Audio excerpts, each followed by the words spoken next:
is just preparing to live stream. So just one moment.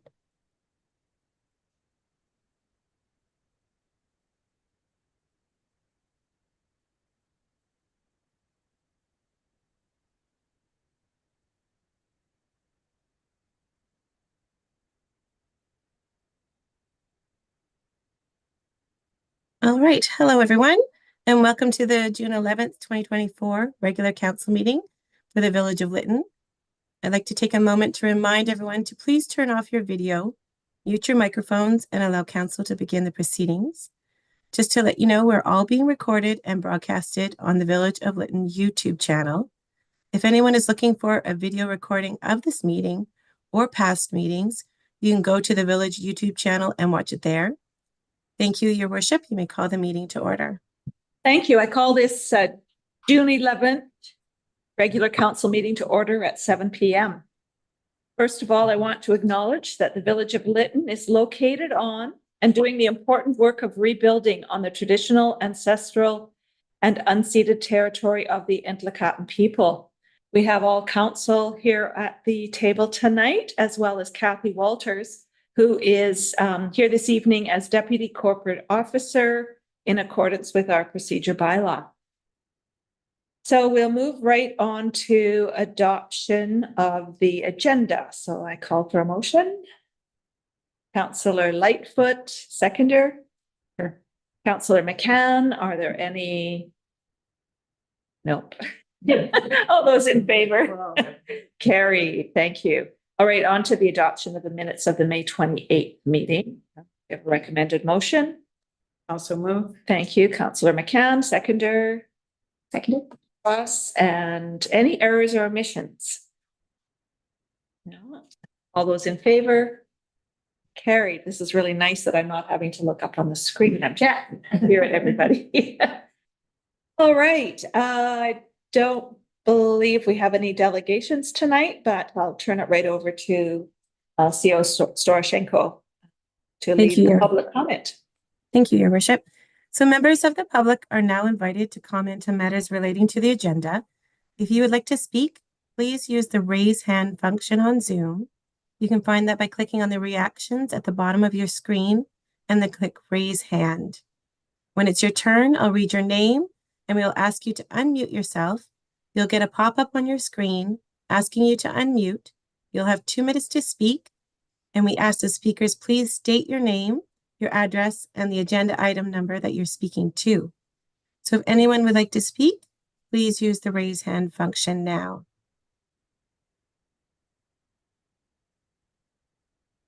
All right, seeing nobody, I'll call for a second time. If anyone would like to speak, please use the raise hand function now. And I'll call for a third time. Anyone wishing to speak, please use the raise hand function now. And Your Worship, is there anyone at Parish Hall? No, there's no one here this evening. All right, well, thank you. That completes the public comment portion of the meeting. So back to you, Your Worship. Thank you. We'll move on to item number 8, staff reports. And CFO Mombercat is on to the building permit fee reduction program. Thank you, Mayor O'Connor. Good evening, everybody. This first item on the agenda, this first report is for Council's consideration to extend the building permit fee reduction program. So back in the fall, Council had passed a resolution allowing for a reduction of 50% of the building permit fee calculated in accordance with our building bylaw for all property owners who were rebuilding on their property that they lost in the fire. So this is just a recommendation that program was slated to end on June the 30th. This is a resolution to extend it to December the 31st with all of the same terms and conditions that applied in the original program. Great, thank you. So we have a recommended motion. Councillor Lightfoot, seconder. Seconded Toss. Are there any comments or questions regarding this? So all those in favor? Carried. Thank you for bringing that forward, CO Mombercat. So on to item number 8.2, which is the Community Water System 2023 Annual Report. Thank you Seal. again, Mayor O'Connor. The water regulations require the Village of Lytton to prepare an annual report and to make it available to the public. So this is our water report for 2023. It includes things such as a description of the water system that's used in the Village of Lytton, the water consumption for the year of 2023 and compared to sort of the average across British Columbia, and the certifications that our water operators have. So this report gets provided to the Interior Health Authority, as well as it will be posted on our website for anybody to download and read at their pleasure. So it also includes a number of test results for the various wells and the testing that's done on them. So this report, it was prepared by our water operator, Kevin Bilak, and he is the expert in all things water. But I'm just here bringing it forward tonight for your information before we move it along. Thank you. So we have a recommended motion. Councillor Lightfoot and seconder, Councillor McCann. So are there any comments or questions regarding this report? Councillor Lightfoot. It's an excellent report, and it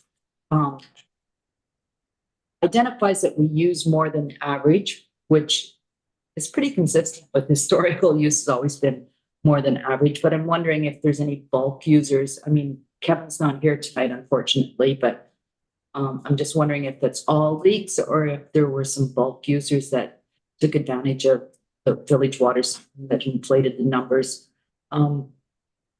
But it's good information to have, and I appreciate the report. It's well done. Thank you. Thank you.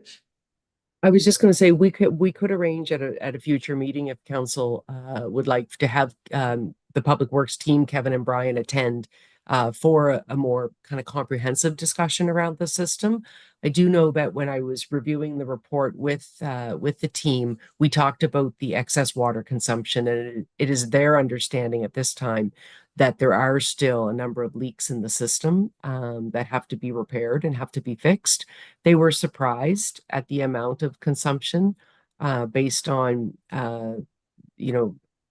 we have, it's an average consumption per household, and we actually estimated quite a high number of households for Lytton compared to maybe what there really is. Like it might be a little bit generous, so the consumption could even be higher than reflected in the report. So we intend to bring forward a report to council asking for some approvals to hire the company that does the leak detection, Cloudburst, so that we can get to the bottom of it and find out if there are still more leaks to be repaired. Yeah, great. That was Councillor McCann.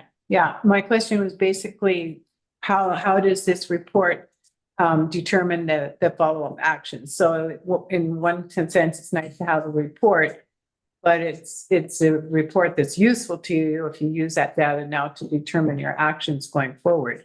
So what I've heard you say is that part of that at least will be to kind of look more at the leaks and finding ways to determine if and where leaks are so that can happen. And are there any other actions that will come out of this report that will kind of determine the next steps? For example, certification. At this time, there aren't any other actions planned out of this report. The leak detection is the only one. We will we'll talk further about the certifications on the staff at the Village of Lytton and how we kind of increase our training for our Public Works department. Thank you. It does list some initiatives for this year, for 2024. Yes. Which is nice to see as well. Mm-hmm. Councillor Lightfoot. But just to clarify, it is a required annual report submitted to Interior Health. Mm-hmm. Okay. Correct. Thank you. Are there And any I was other? also I was just going to mention too, as we've spoken at previous meetings, we do have a number of projects on the water system underway with respect to the grant funding that we received from UBCM to make some pretty major repairs. Great, thank you. Any other comments or questions? No, so we will ask for all those in favor of the motion. Thank you. And carried. All right, moving on to 8.2, and we have Corey with us, Director of Development. Thank you. You know, this is usually Beatrice's task, but you'll find in the next couple of months that we'll be switching back and forth a little bit more as the summer proceeds. So without much ado, let me share my screen. And go. Hopefully, is that working? Perfect. Okay, so title page. Now, interesting to note, there are no new land development applications received in May 2024. So this is the same list that you have seen in previous months. So this is likely good because it means that people are working within the bylaws, or that we've updated the bylaws to make them conducive to people's needs. So feel pretty good about that, in fact. So building permits issued to date, there were an additional 6 inspections conducted. We did not specify exactly which properties each was at, but they were 6 inspections at 6 different homes. So that means that there are at least 6 people making their way through the process. So that's good news too. Building permits issued in May 2024, we had 3 additional single family dwellings issued for construction at these addresses. And of course, as time goes on, they will call for inspections, and that is really the next step for those folks. The overview of activities. This is interesting. This includes things that are issued or approved and some of the inquiries that we received. Trying to capture for you, it's a challenge to do when it's a conversation often, but we're trying to capture the kinds of things we've been hearing about on the inquiry front, and of course comparing that to what has already been issued or approved previously, and give you an idea of what the total overall is. And I think that concludes my comments. Thank you. Are there any have we put the count? We have not put the motion forward. So a motion, please, to put the motion forward. So moved. Thank you. And seconder? I'll second. Thank you, Councillor Michelle. And questions and comments regarding the report?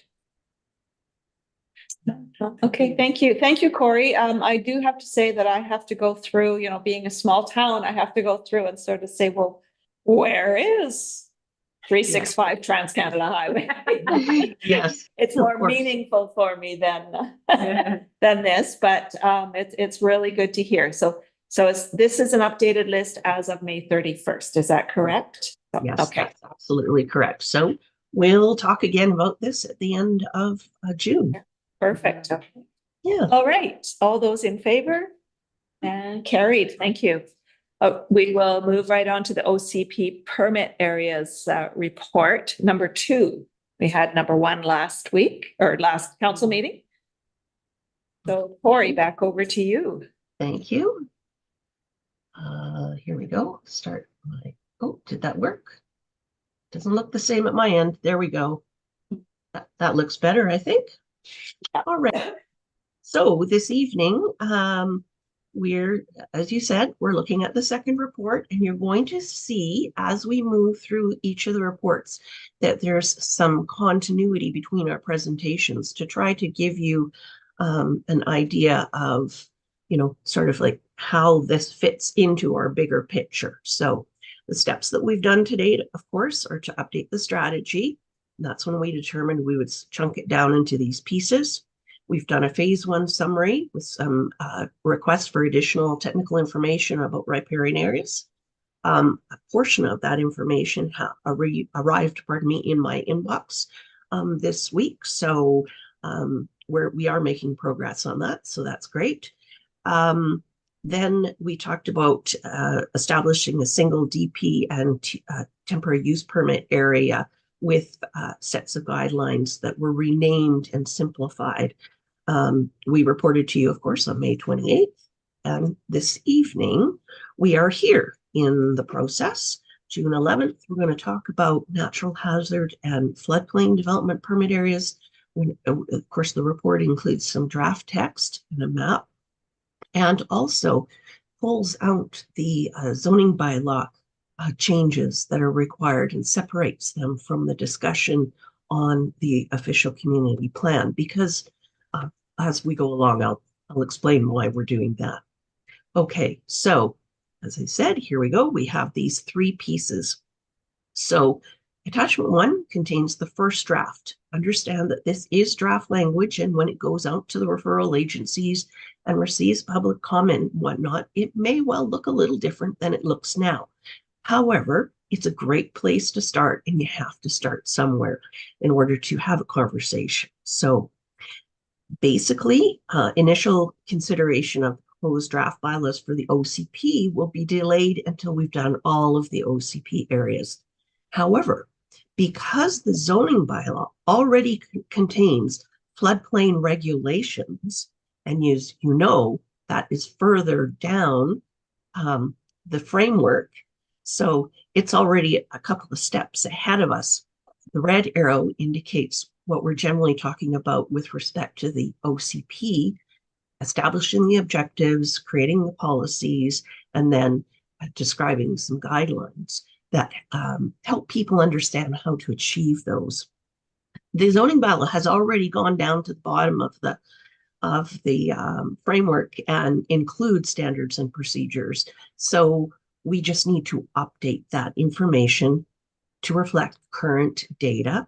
Obviously, there's been a considerable number of changes since the original floodplain provisions were put into the bylaw. And so it's time to revisit those. But we can, as I say, tease that out, separate it, and deal with it. It's fairly simple to deal with. And then we can really focus our attention back on the official community plan development permit areas. So natural hazard development permit areas, what you'll find is we'll lay out the authorities from the Local Government Act. So if you felt you wanted to, or if someone in the public wanted to find out where does that authority come from and what does it extend to, we actually have to quote the sections. The Act requires us to do that. It also requires us to provide the why, provide a justification of why are we doing what we're doing. And obviously the objectives will then follow and describe the what, so the desired future state. So rather than go through each individual one, oops, sorry, instead I turning yours instead of mine. Here we go.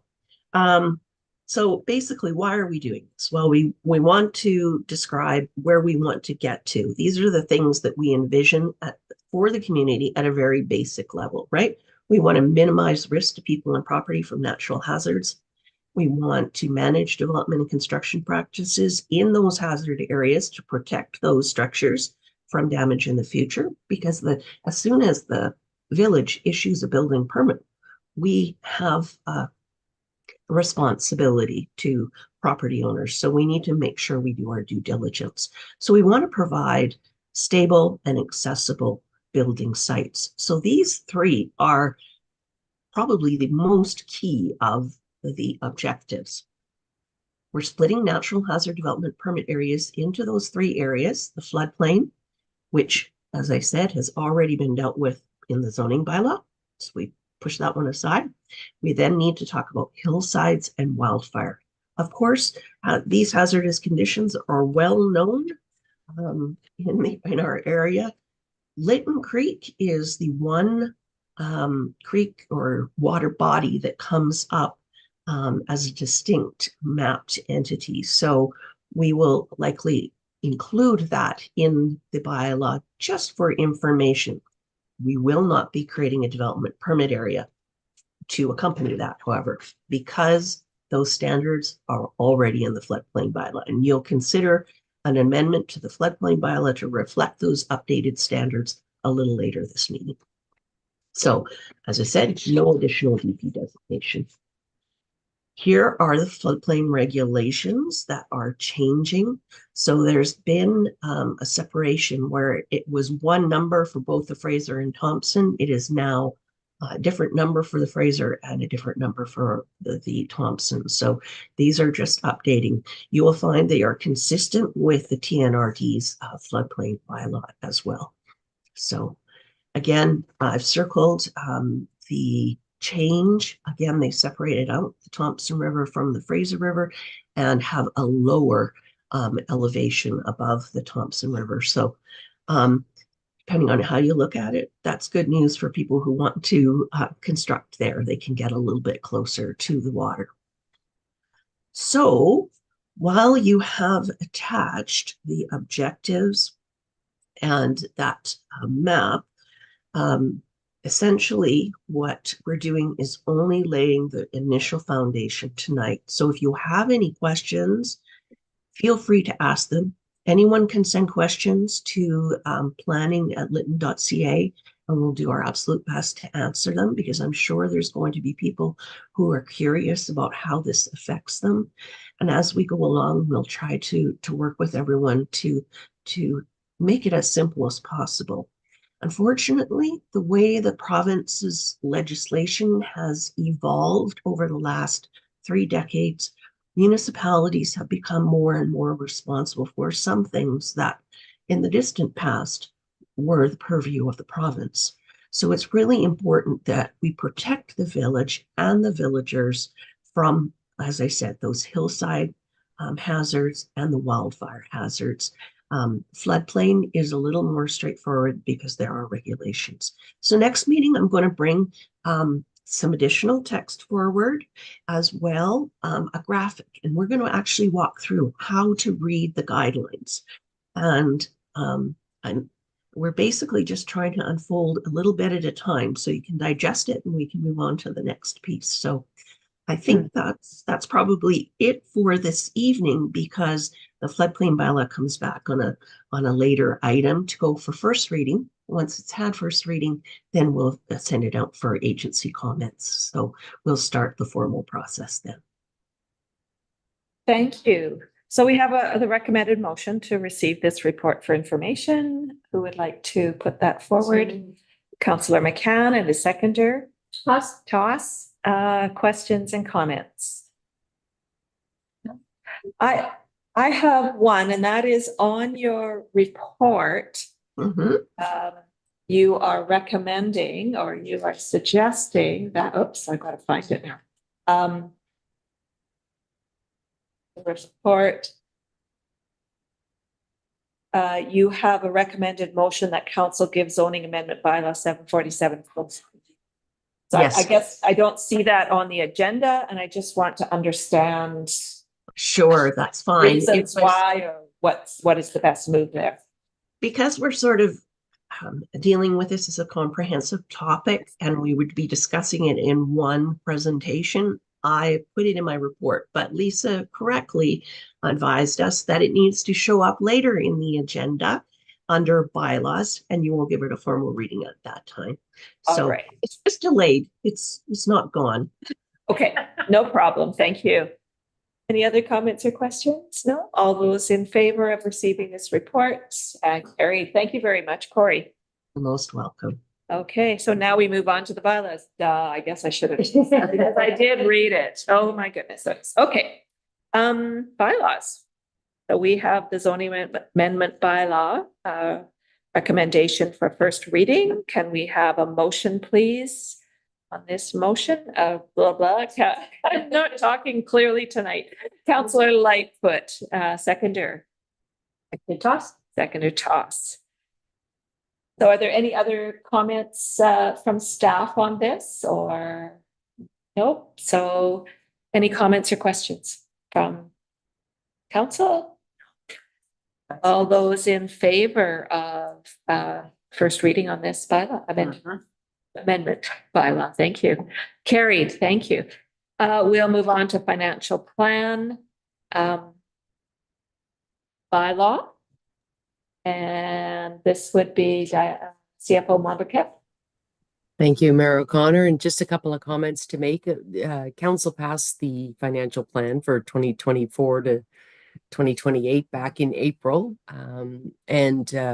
As allowed in the community charter, we can amend that plan sort of anytime we need to. So since that time, there's been a couple of significant projects that have come up that weren't included in the initial plan. And I wanted to propose tonight an amendment bylaw to include those items. So the 4 items that were not included in the original plan are the dump truck that was previously in front of council, some computer equipment. So we had some laptops that were donated to the village, and it was great to kind of get us up and running. But what we're finding is that a number of the staff are running into processing problems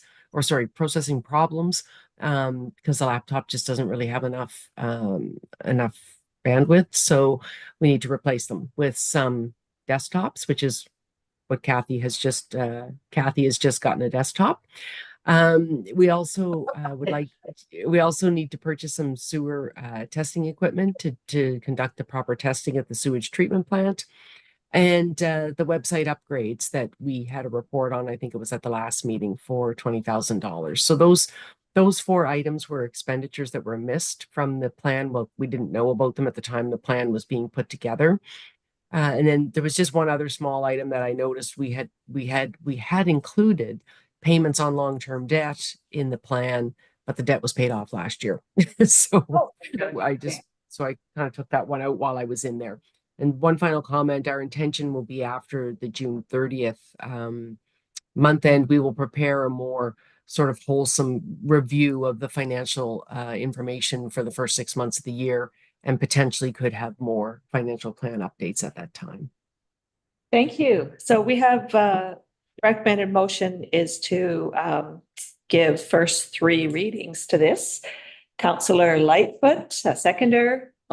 Councillor Michelle, comments, questions? Councillor Lightfoot. I'm just curious, the $9,100 debt that was paid off, was that for the wastewater treatment? Okay, thank Yeah. you. Yes. Any other comments or questions? All those in favor? Carried. Thank you for that. We move on to correspondence, and we do have one letter from the City of Kamloops regarding the City of Kamloops to be received for information. Who would like to make that comment? Thank you. Motion and seconder, Councillor Toss. All those in favor of receiving that for information? Carried. Okay, I'll move on to verbal reports, and that would be me to start. So I don't have a lot to report. I don't know where the last 2 weeks have gone because they've flown. Lots of little meetings and such, but a couple of highlights. One was attending the Scotiabank Community Barbecue on June the 5th. I did have a chance to speak to Steve. I didn't catch his last name, who's looking after the permanent location for the bank. And he said there's irons in the fire, was his words to me. So that's better than hearing nothing's happening around finding a location. So that was hopeful. I also attended the N7 Intercapital Child and Family Services annual open house. They've been holding this event for years now, and I've been attending them for years, although I hadn't attended in a few years. But they really need to be congratulated and commended, not only for that open house, but for the work they do for supporting the community as a whole. They are just an incredible resource. So yeah, that's all I have to report at this time. And I will move it on to Councillor Toss. Thank you, Mayor O'Connor. I do not have a lot to report. I'm busy with my son's grad and all things related. Yeah, nothing to report. I'm looking forward to being in Lytton full time in August 1st. Yeah, sure. So no more back and forth. Thank you. Thank you, Councillor McCann. Thank you, Mayor O'Connor. I went to a few things since the last meeting. There has been a couple of meetings about the Chief Spindlum Park, and that that it becomes increasingly complex, and then somebody solves the problems, and then it gets in complex again, and somebody solves the problems. And so it has this kind of wave effect, but it's slowly moving forward into becoming something. But it's a very complicated, from what looked like a really simple thing to do, it's amazing how complicated it can become especially with different parties involved, with the territory, the people, the Anglican parish, the LFN, the village of Lytton, the way property is divided, the Ministry of Highways, it just goes on and on. And of course, archaeology as well. So that's moving on, believe it or not. There's some really hopeful things coming together there. I did attend the COP with the mayor one Monday. I missed it recently. June 4th and 11th attended the Kumshin Heritage Committee meetings. And I was also involved in the subcommittee working on the June 30th recognition event.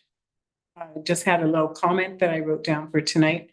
I would like to say how much I appreciate hearing from community members about decisions made by council. It's kind of a quiet place here when we have meetings, but there's people out there and they're watching and listening and commenting back. So that's all good. I feel like I am on a continuous learning curve, and hearing other points of view really helps me to have a more fulsome understanding of the concepts being put forward by staff. I hope that I can continue to learn and make decisions that are practical and stand the test of time going forward. Just thought I'd throw that in there tonight. Thank you.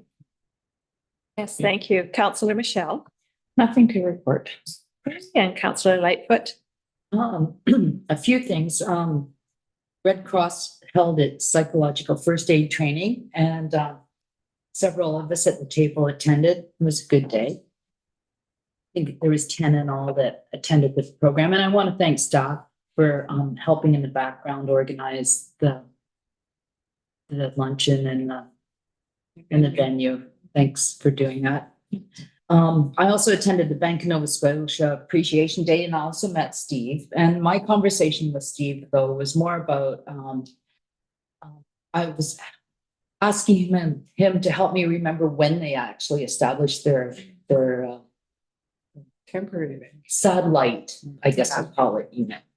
And he said, well, it was Dusty was there too, and they shared that it was just after Labor Day in 2021, which was really quite quick. And so I expressed my appreciation for them coming into the community as we're coming up on 3 years.